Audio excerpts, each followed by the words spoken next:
सोचो एक ऐसी जगह जहाँ ना पेड़ पौधे हैं, ना मिट्टी, सिर्फ बर्फ। जहाँ की हवा इतनी तेज चलती है कि इंसान खुद को संभाल ना पाए। जहाँ का टेम्परेचर इतना लो होता है कि पानी तुरंत बर्फ बन जाता है। ये कोई फैंटेसी वर्ल्ड नहीं, बल्कि ये है हमारा धरती का सबसे ठंडा, सबसे वीरान और सबसे अलग कॉन्टिनेंट, अंटार्कटिका। लेकिन क्या आप जानते हैं कि अंटार्कटिका में ज़िंदगी सिर्फ कठिन नहीं बल्कि खतरनाक भी है।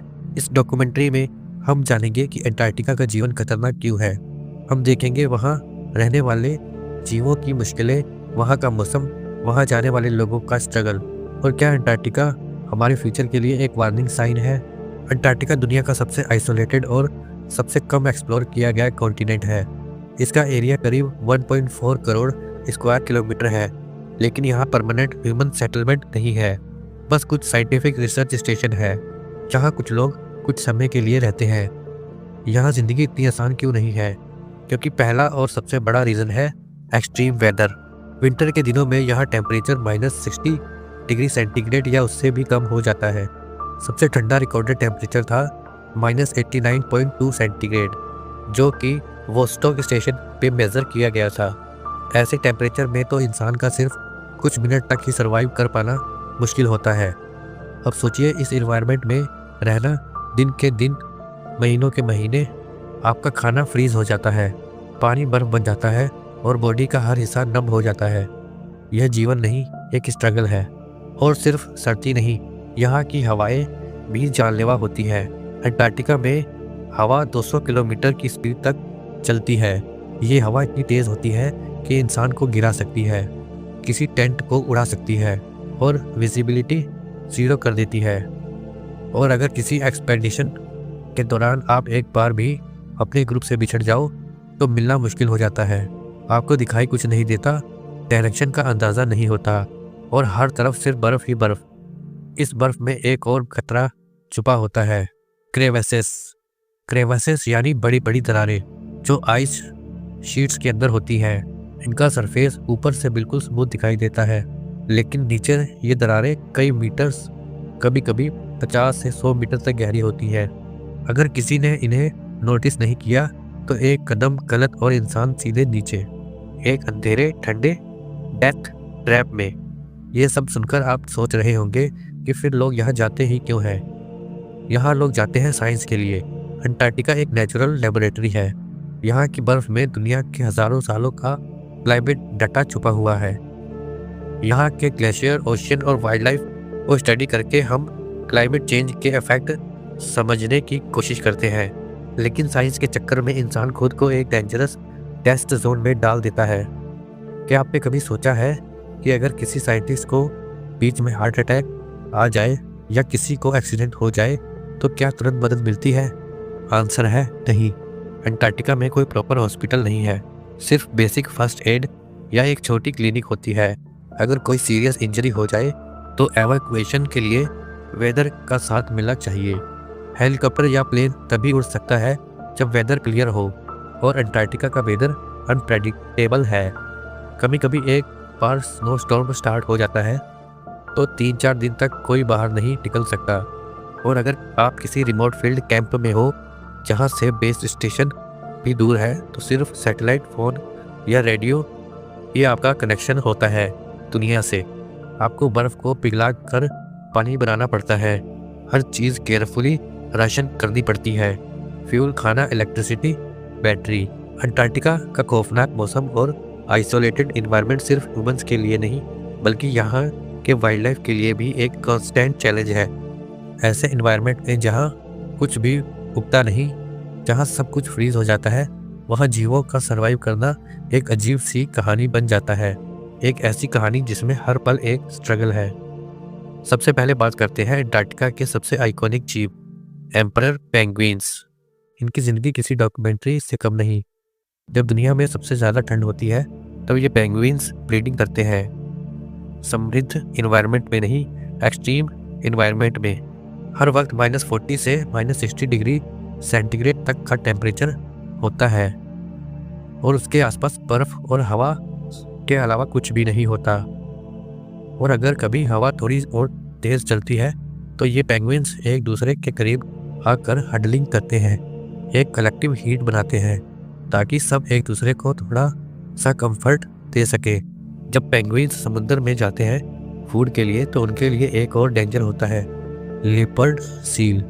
ये सील्स पावरफुल और फास्ट प्रेडेटर होते हैं, पानी के नीचे छुपे होते हैं और जैसे ही पेंगुइन्स पानी में आता है एक ही झटके में उसे पकड़कर ले जाते हैं। कई बार तो सील्स खेलते हैं अपने शिकार के साथ, उससे हवा में उछलते हैं और घुमाते हैं जैसे डेथ भी एक गेम हो। नेचर यहाँ प्यारा ज़रूर है लेकिन काइंड नहीं। यहाँ सर्वाइवल ही सबसे बड़ी स्ट्रेटजी है। आपको यह सुनकर हैरानी होगी कि अंटार्कटिका के ओशियंस में एक छोटी सी प्रजाति सबसे ज़्यादा इम्पोर्टेंट है, क्रिल। ये छोटी सी झींगे जैसे जीव है जो हर बड़े समुद्री जीव का खाना है। पेंगुइन्स, वेल्स, सील्स सब कुछ क्रिल पर डिपेंड करते हैं, लेकिन क्लाइमेट चेंज की वजह से बर्फ़ कम हो रही है और क्रिल की संख्या घट रही है।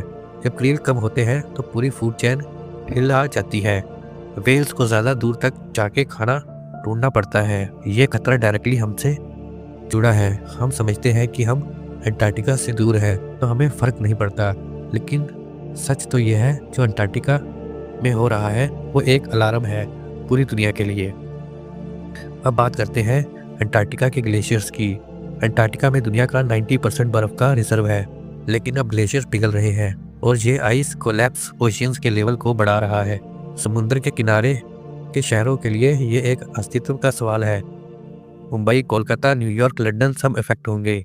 और सबसे बड़ा डेंजर है अंटार्कटिका के नीचे कई ऐसे फ्रोजन ऑर्गेनिज्म छुपे हुए हैं जो हजारों साल से डोरमेंट हैं। अगर ग्लेशियर पिघलते हैं और ये माइक्रोब्स एक्टिवेट होते हैं तो क्या वो फ्यूचर पैंडेमिक्स का रीज़न बन सकते हैं? साइंस अभी इस सवाल का जवाब ढूंढ रहा है। साइंटिस्ट जो अंटार्कटिका जाते हैं उनका काम सिर्फ डेटा लेना नहीं होता, उन्हें खुद अपने ऊपर भी एक एक्सपेरिमेंट करना पड़ता है। हर दिन बर्फ़ में चलना, फ्रीज हो चुकी ग्लोव्स के साथ मशीन्स को ऑपरेट करना, रेडियो साइलेंस में सर्वाइव करना। हर स्टेशन में लिमिटेड फूड, लिमिटेड ऑक्सीजन और कभी कभी लिमिटेड होप होती है।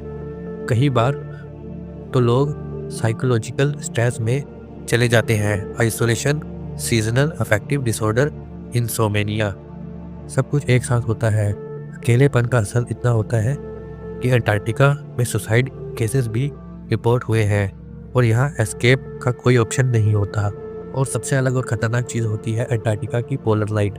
ऐसे दिन जब महीनों तक सूरज नहीं उगता इंसान के दिमाग के लिए सबसे बड़ा टॉर्चर होता है। कॉन्स्टेंट नाइट, कई लोग डिप्रेशन में चले जाते हैं। ब्रेन कंफ्यूज हो जाता है कि क्या दिन है क्या रात। आप एक समय के बाद गुस्से में, थकान में या हेल्पलेसनेस में चले जाते हैं। यह अंटार्कटिका का सबसे बड़ा साइकोलॉजिकल खतरा है। वो आपके बॉडी से नहीं आपके माइंड से लड़ता है। तो जब हम कहते हैं कि अंटार्कटिका का जीवन खतरनाक है तो सिर्फ ठंड या वाइल्ड एनिमल्स की बात नहीं होती। यह एक ओवरऑल सिस्टम है जिसमें हर पल, हर डिसीजन, हर मिस्टेक डेडली हो सकती है। यहाँ की ज़िंदगी सिंपल नहीं, सर्वाइवल मोड में होती है। हर दिन एक नई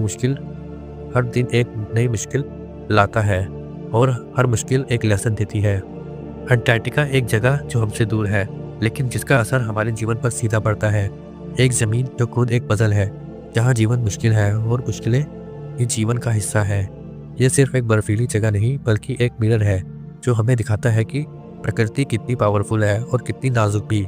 जहाँ हर सांस एक चुनौती है वहाँ हर पल एक वार्निंग भी है कि अगर हमने इन धरती को संभालना नहीं तो पूरी दुनिया अंटार्कटिका जैसे हालात का सामना करेगी। आज अंटार्कटिका दूर है लेकिन कल ये हर शहर के दरवाजे पर होगा। मेल्टिंग ग्लेशियर, राइजिंग ओशियंस और उनका साइलेंट इम्पैक्ट। तो अंटार्कटिका का जीवन खतरनाक है, सिर्फ वहाँ रहने वालों के लिए नहीं बल्कि हम सब के लिए। और इस खतरे को समझना, पहचानना और कुछ करना यही हमारी जिम्मेदारी है। शायद सबसे बड़ी खतरा यही होती है जब हम खतरे को देखकर भी आंखें बंद कर लेते हैं। अगर आपको ये डॉक्यूमेंट्री पसंद आई हो तो लाइक ज़रूर कीजिए।